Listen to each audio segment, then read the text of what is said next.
你最近有冇試過突然間好想喊，但揾唔到原因？又或者明明成班人一齊，你突然覺得自己好孤獨，好似透明咁？如果你有，我想話俾你知，呢個係成長必經嘅階段。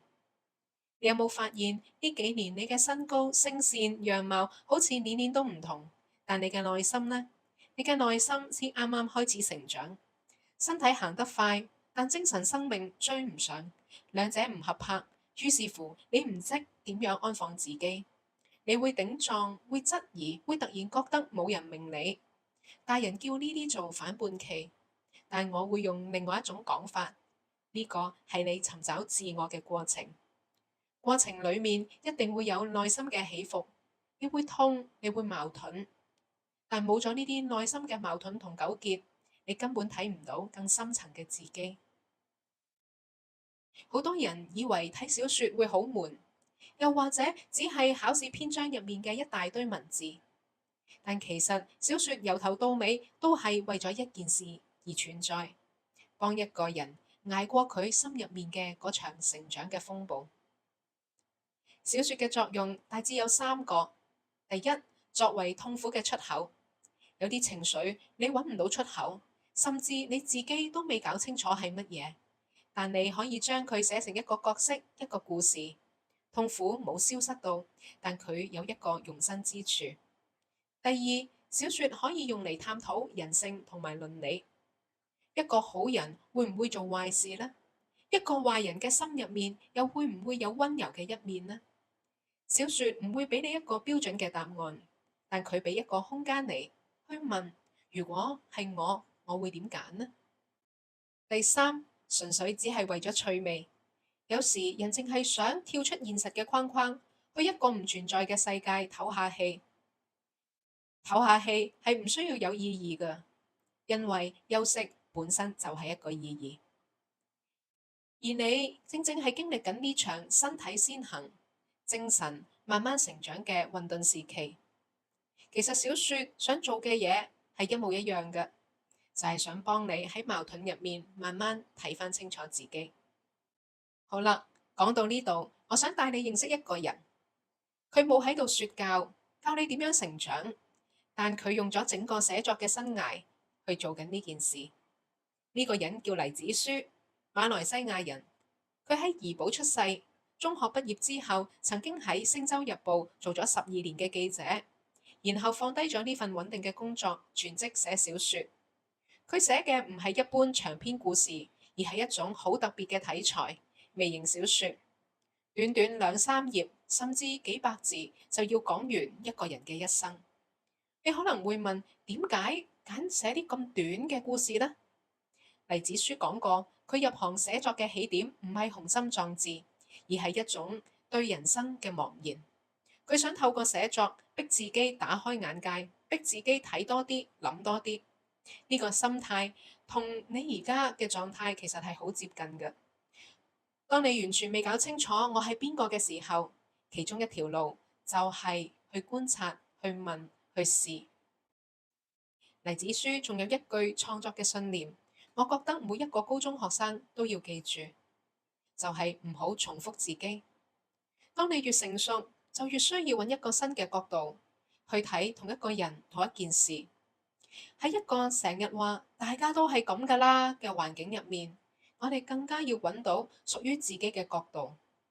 我哋要去追問，要去思考，唔可以全部照單全收。而揾角度嘅方法唔係靠天資，而係靠觀察力。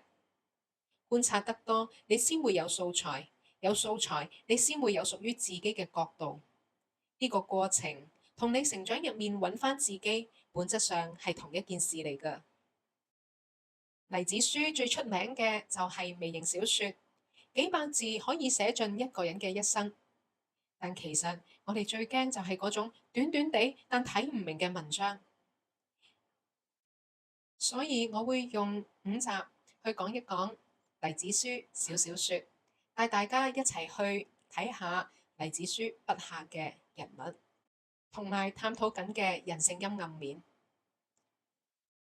我哋而家一齊嚟睇下其中一篇微型小說《幸福時光》。故事入面有一個永遠打唔開嘅櫃桶，有一個細路女深信入面鎖住嘅係幸福時光，但直到佢自己都長大成人嘅時候，先發現原來自己一直誤會咗幸福到底係乜嘢嘅一回事。細個嗰陣，佢成日問爸爸：爸爸，書櫃入面究竟有咩㗎？爸爸話入面鎖住咗幸福時光。佢唔信，佢覺得爸爸呃佢。一個櫃桶邊有可能鎖得住時光？但日子一日一日咁過去，幸福時光果然鎖咗喺個櫃桶入面啊！因為媽咪從此就冇返過嚟啦。直到隔離嘅林阿姨搬咗入嚟，媽咪叫呢個細路女嗌林阿姨做媽咪。個細路女扮鬼臉唔出聲，但林阿姨冇勉強佢，反而將成間屋所有嘅窗都打開咗，陽光就湧咗入嚟啦。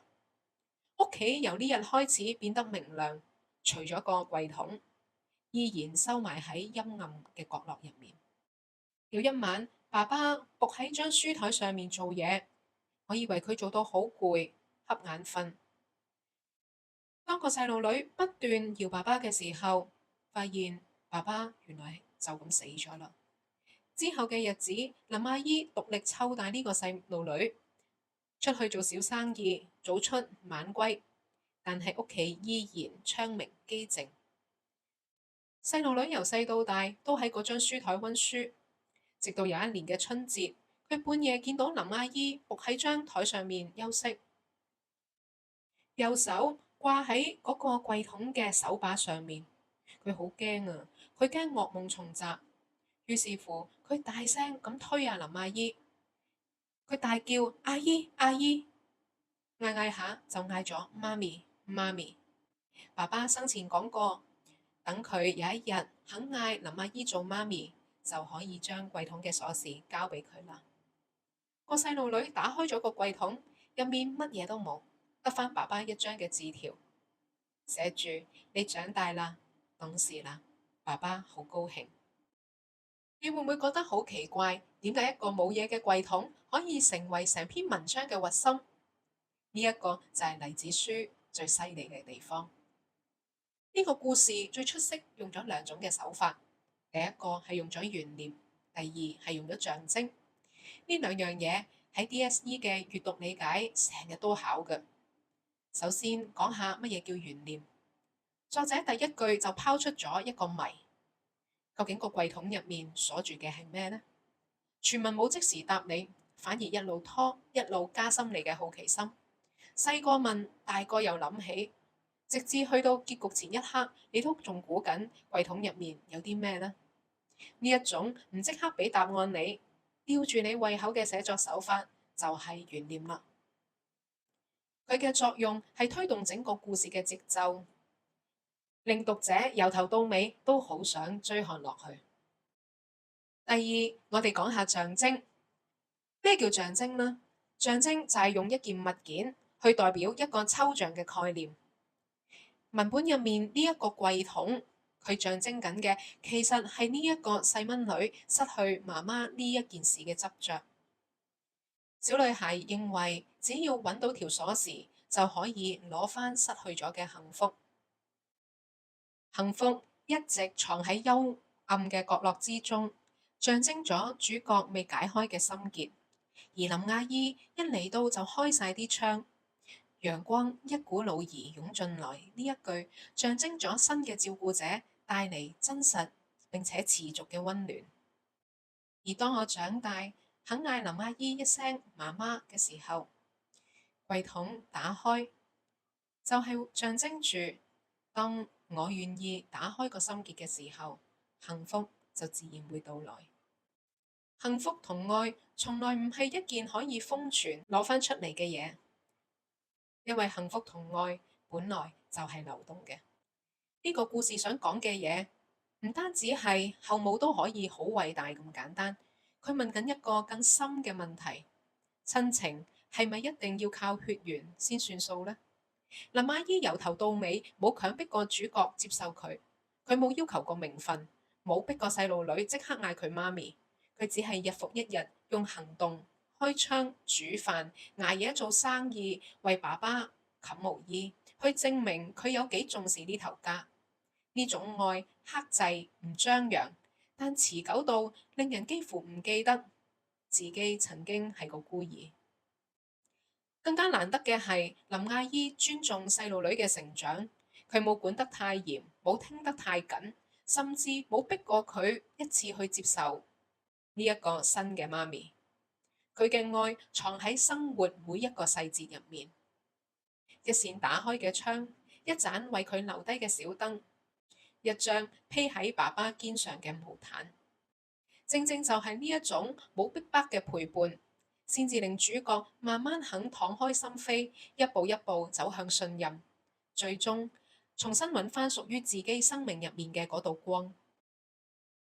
果然，真正嘅愛唔係逼你去接受佢嗰套，而係全然嘅陪伴。最深情嘅愛，往往唔係言語去表達出嚟嘅，而係喺日常生活嘅細碎裏面，佢永遠無條件嘅在場同聆聽。呢一份支持能夠讓人感到安心，成為彼此喺低谷時候嘅力量。聽完呢個故事，你可能會諗，咁關我咩事啊？關㗎，因為你而家嘅人生都有一個櫃桶，鎖住嘅係你唔肯放低嘅嘢。幸福時光從來冇講一個大道理，佢只係想我哋問翻自己，我哋心入面有冇一個櫃桶係我哋一直執着唔肯放低嘅呢？而喺我哋身邊，會唔會其實係有一個人一直用緊佢自己嘅方式，默默守候緊我哋？呢個問題一樣冇標準答案，但呢個先係文學想同你做嘅嘢，陪你問，但唔會逼你答。因為成長入面最難嘅一課，往往唔係得到啲乜，而係去學識放下對過去嘅執着，然之後去接受眼前已經擁有嘅幸福。而呢個頻道存在嘅原因，唔係要幫你死記硬背多幾多個生字，而係想陪你喺呢個所謂成長嘅路上，你唔再覺得自己得返一個人。